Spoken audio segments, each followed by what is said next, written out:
Children fights! These violent tykes turn the playground into a battleground. Your eyes won't believe what these kids did. Watch Joe and other Joe duke it out for the intergrade championship of Mellow Pine School District. Nuh-uh, Susie had a crush on me first. That's what you get for telling Miss Brown that I peed on the swing set during recess. You took the last Capri Sun, now you're gonna pay. Children fights available now at fine retailers. Wait, this is no game about children beating the fruit roll-ups out of each other. First thing you see when it boots up is this cat girl with her boobies hanging out. Oh no, this is a game about scantily clad people with dwarfism fighting. That just ain't right. We shouldn't sexualize disabilities. There's nothing Nippon won't turn into some weird sex thing. So here we are playing Little People Fights, also known as Pocket Fighter. Here I am beginning Sakura's story arc because I like the band rival schools. Things get started with 2 easy matches. Right now I'm thinking that it's light, simplified, and easier kind of Street Fighter, and bam, Chun-Li brick wall. Its difficulty slope ramps up some number of degrees in no time, at least that's how it seems at first. I got caught off guard by this. Meters placed beneath the fighters show off icons representing the correct special move button combinations. It all seems like baby stuff, but that baby has horns and a tail, and it's turning its bathwater into sulfur. Well, that's an exaggeration.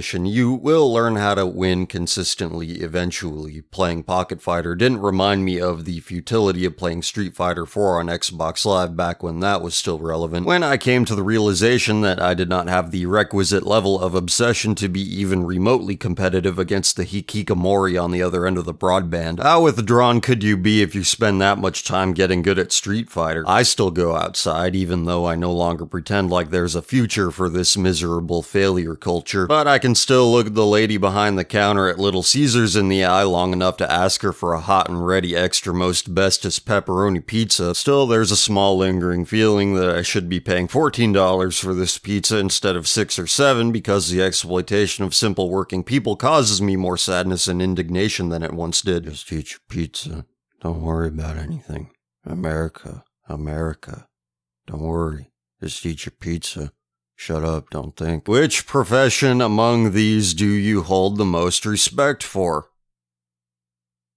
Is this a joke? That question came from a bunch of questions. In Pocket Fighter, there's also Edit Fighter, a game mode whose purpose remains a mystery to me. You just saw the most entertaining part of it. A character named Tessa develops a personality profile based on your answers. The resulting profile from the questionnaire is assigned to a fighter. You pick some items for that fighter, and you get to watch your fighter fight. If you like watching the computer fight itself, I guess you'll get something out of this deal. Tessa is a character from a game called Red Earth, an arcade exclusive which never made an official appearance on consoles or personal computers. Tessa is the only character not from Street Fighter or Darkstalkers on Pocket Fighter's roster. This is not the only lone Pocket Fighter takes from Red Earth. Apparently, Red Earth has a skill system. Pocket Fighter installs this into each character's set of familiar special moves, and it's my favorite part about the game. Gems spill all over the place with every punch, kick, and special attack. Like the character models, these assets are straight out of Puzzle Fighter. Gems come in 3 varieties for every special move. Special moves receive upgrades up to level 3. Skills are upgraded independently from the others. These moves become more powerful with each upgrade, but they also look different at every stage. I thought it was a lot of fun to see the characters' different attacks change during fights. This system lends good reason to give every competitor a go so you can see what their animation cycles show. A charging attack is unique to Pocket Fighter's simplified mechanics. It's a more difficult move to execute properly, but it does yield more gems than a typical attack. The same button is also used to execute the super combo things. Thrown items are another interesting addition, but I didn't use these much during matches. Pocket Fighter has a lot to look at. Characters turn into other Capcom characters during combos. Those who didn't make the final cut make cameos in a few of the game's great-looking stages. There's a lot of personality conveyed through the graphics. For a Street Fighter scrub like me, Pocket Fighter presents a fair level of difficulty. A more adept player would likely find less enjoyment as I did out of it. The selection of characters is unique but not very expansive, and the same goes for the movesets. Not an essential PlayStation fighter, but there are some good times to be had here.